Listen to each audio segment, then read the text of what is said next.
जय हिंद साथियों, मैं पंकज मिश्रा वन रक्षक। आज मैं न्यू ब्लॉग में हूँ। चलिए आइए, इस ब्लॉग में हम लोग एक ऐसे व्यक्ति से मिलने वाले हैं जो 52 जिलों को साइकिल से यात्रा कर रहा है, जिसका मुख्य उद्देश्य है जल जंगल जमीन को बचाना और अपने टाइगरों को बचाना, इन वन्य प्राणियों को बचाना। चलिए आइए साथियों, हम उनसे भी बात करते हैं। और जो आज इनका यह 44वां जिला है और 52 दिन हो गए हैं उनको सिवनी से निकले हुए। पेंच टाइगर रिजर्व से उन्होंने शुरुआत करी थी। चलिए, रोहित जी की साइकिल है, इसी साइकिल से वो घूम रहे हैं। और चलिए साथियों, ये पीछे एक बोर्ड भी लगाए हुए हैं कि साइकिल से मध्य प्रदेश भ्रमण, जल जंगल जमीन को बचाओ, प्रकृति के लिए एक पेड़ लगाओ और जंगल और बाघ बचाओ, मध्य प्रदेश में खुशहाल बनाओ। बहुत बढ़िया। इनका ये चैनल भी है, यूट्यूब चैनल भी है और इनको आप देख सकते हैं। साइकिल से यात्रा कर रहे हैं। यह आज अपने संजय टाइगर रिजर्व में है। यह हमारे रोहित भाई हैं, ये अपनी साइकिल से 52 जिलों को कवर कर रहे हैं और काफ़ी पर्यावरण के लिए काफ़ी ज़्यादा संघर्ष कर रहे हैं। हम लोगों को इनका साथ देना चाहिए। हम अपने रोहित भैया से बात करते हैं और इनसे पूछते हैं कि इनकी जर्नी कैसी रही और इस प्रकृति के बचाने में इनका जो योगदान रहा उसके बारे में हम लोग कुछ चर्चा करेंगे। ये हमारे नमस्ते। आपका शुभ नाम और आपका पता?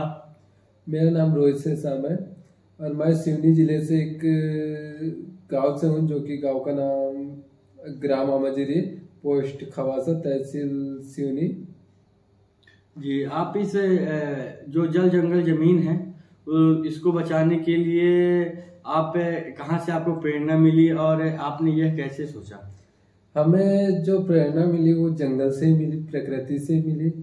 जब प्रकृति हमें इतना कुछ दे सकती है तो हम प्रकृति को क्यों न कुछ दे सकते। तो मैं वही प्रकृति से सब कुछ सीखा। बहुत बहुत बढ़िया साथी। आप इस यात्रा में आपको कई कठिनाइयों का भी सामना करना पड़ा होगा। आपके साइकिल भी पंचर हुई, मैंने वीडियो में देखा, और आपका एक्सीडेंट हुआ। इसके बारे में आप क्या कहना चाहते हैं? ये तो होनी है, होनी कोई टाल नहीं सकता। होना था तो हो गया एक्सीडेंट, बट वो पंचर साइकिल तो पंचर होते रहती है, क्योंकि अब साइकिल पंचर ना हो तो ऐसी कोई तो बात नहीं है। जैसे आपकी गाड़ी का पेट्रोल खत्म होता है, वैसे हमारे साइकिलों का भी टायर पंचर हो जाता है। कभी साइकिल खराब हो जाती है तो कभी टायर पंचर हो जाता है। तो ये छोटी मोटी चीजें होते रहती है और जिसने इस चीजों का सामना कर लिया वो एक दिन कुछ ना कुछ करके दिखाता है। जी जी, बहुत। आप इस यात्रा के दौरान आप में आप स्कूलों में बच्चों से भी मिले होंगे एवं फॉरेस्ट में पौधारोपण किए हैं। आप उसके लिए क्या, आपको क्या लगा, कैसा लगा कि यह प्रकृति के लिए जो अपना अनुभव इन बच्चों और इस समाज को आप क्या बोलना चाहते हैं? जब आप एक पौधारोपण करते हैं ना तो इतनी खुशी मिलती है, जो खुशी हमें मिलती है ना तो वो खुशी आप लोग भी महसूस कर सकते हैं। अगर आप एक पौधारोपण करिए, उसकी देखभाल कीजिए, उसे बड़ा बनाइए और उससे जब आपको फल मिलेगा, छाया मिलेगी और उससे आपको कुछ ना कुछ मिलेगा, तो आपको जो खुशी मिलेगी वो आपको कोई खुशी नहीं दे सकता। जी, आप इस जल के बारे में, जल जंगल जमीन जो आपका ये साइकिल में मोनो लगा हुआ है, जल के बारे में आप क्या कहना चाहते हैं? इस क्या संदेश देना चाहते हैं? जल तो बहुत महत्वपूर्ण चीज है जो कि एक ऐसे इंसान को उसका महत्व नहीं पता। जैसे कि हम किसान की बात करें, किसान को अगर जल ना मिले तो उसका जीवन एकदम बहुत ही बेकार हो जाता है। जैसे कि किसान को जल की आवश्यकता है, और तो हम कह सकते हैं अगर जल नहीं है तो फिर किसान भी नहीं है।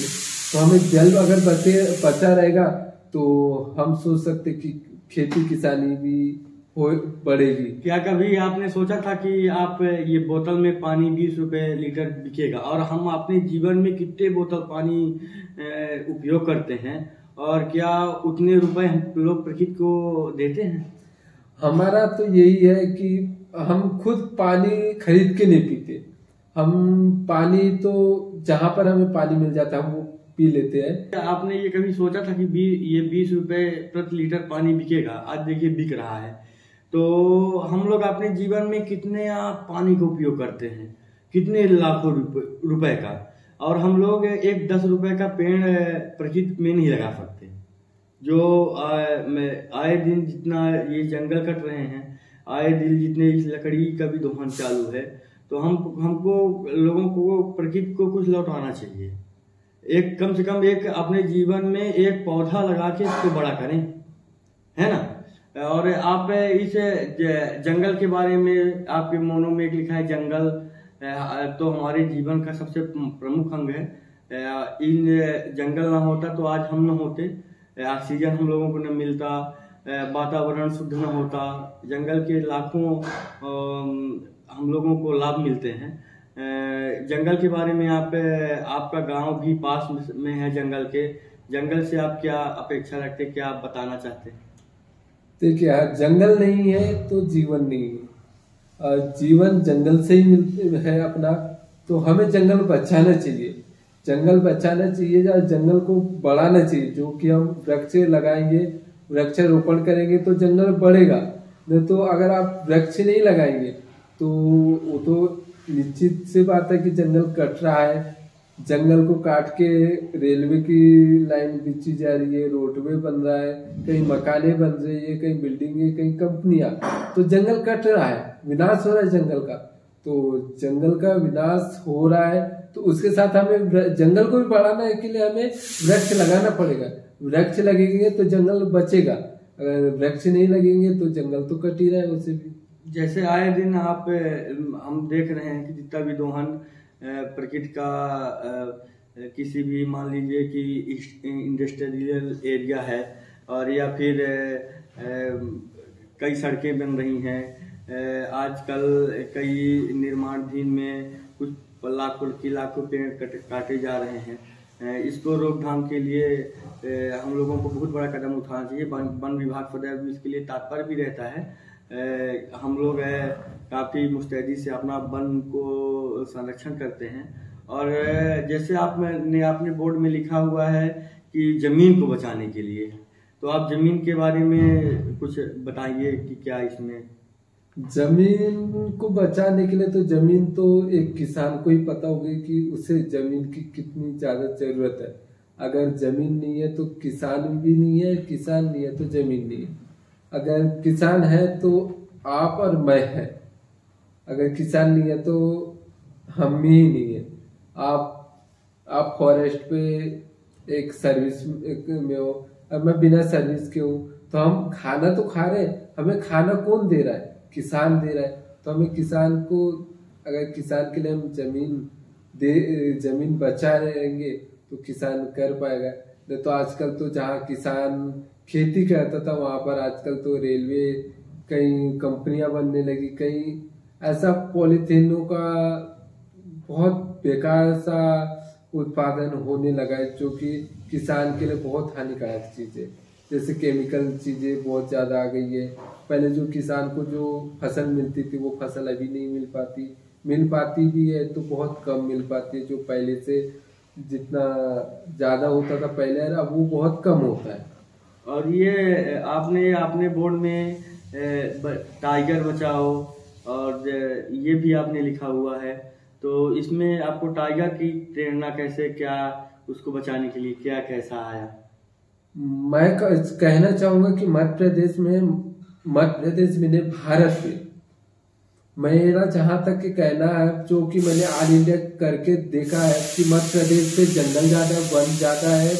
और जो मैंने गणना देखी जो कि 2018 की, तो पूरे भारत पे और पूरे मध्य प्रदेश पे ही इतने सारे बाघ पाए जाते, जो कि पूरे भारत में पहले नंबर पे आता है अपना, जो कि मध्य प्रदेश जंगल के मामले में और बाघ के मामले में। मध्य प्रदेश में इतने सारे बाघ पाए जाते हैं कि पूरे भारत पे पहले नंबर पे मध्य प्रदेश आता है, जो कि अपने लिए मध्य प्रदेश वासियों के लिए बहुत गर्व की बात है कि मध्य प्रदेश को भारत पे पहले नंबर पे लाया गया, जो कि टाइगरों के मामले में, जो कि कूनो नेशनल पार्क में अभी जो कि 12 चीते लाके छोड़ा गया, वो भी दक्षिण अफ्रीका से।